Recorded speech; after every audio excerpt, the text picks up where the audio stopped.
ሰላም ሰላም ውድ የእግዚአብሔር ቤተሰቦች ሰላም ባለበት ቦታ ጸጋ ሰላም ይብዛላችሁ። አንድ ነገር ማለት ፈልጋለሁ። ዘፍጥረት 12 እና 13ን አንድ ላይ መናገር ፈልጋለሁ። በዛ ክፍል ላይ በፍጥነት መናገር ፈልጋለሁ። ልክ እግዚአብሔር እንዲህ አለ ለአብርሃም ተለይተ ከዘመዴ ከሰፈሪ ከመንደሪ ተለይተ ውጣ አለ። የተናገረው እግዚአብሔር ነው፣ ፓስተር አይደለም፣ ነቢይ አይደለም። ነገር ግን አብርሃም ይሄን ድምፅ ሰምቶ አብርሃም ማንን አስከተል የምንም እንሰማለን። ልክ አብርሃም ይሄን ድምፅ ሰምቶ አብርሃም አንደኛ ሎጥን፣ ሁለተኛ ሚስቱን፣ ሶስተኛ ከፍት፣ አራተኛ እዚያ ሰዎችን አስከተለ። አራት ነገር አስከተሉታል።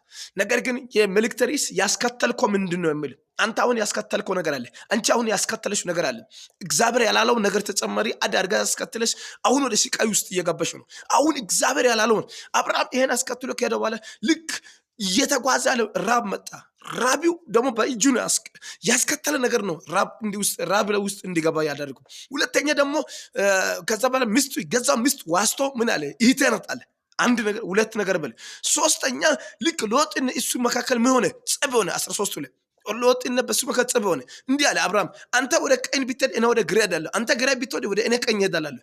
ስለምን እምቢ አለ? ልክ ያስከተለው ነገር እግዚአብሔር ያላለው ነገር ሎጥን ይዘውት አላለም፣ ሚስቱን ይዘውት አላለም፣ ከፍትን ይዘውት አላለም። አንተ አሁን ብዙ ትንቢት ሰምታል፣ ታገለግላለህ፣ እንዴት ይሆናል፣ እንዴት ሰውት ይሆናል የተባለከው ነገር ግን ያስከተልከው ነገር አለ። እሱን እስኪምጥል እግዚአብሔር ዝም ብሏል። እጅን እንደዛ አድርገው ይዞን ዝም ብሏል። ለምን? ያስከተልከው ነገር አለ።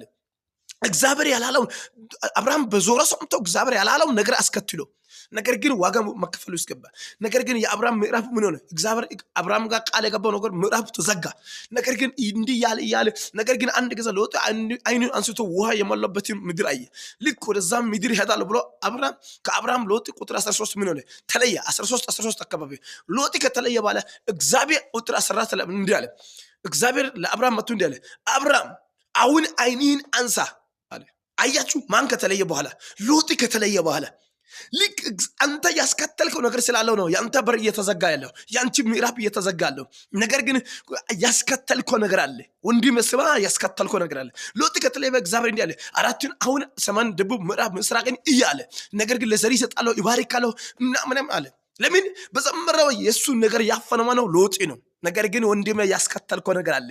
ብዙ ሰዎች ያስከተላቸው ነገር ነው ዋጋ ያስከፈላል። ያስከተልከው ነገር ምንድነው? ሻለው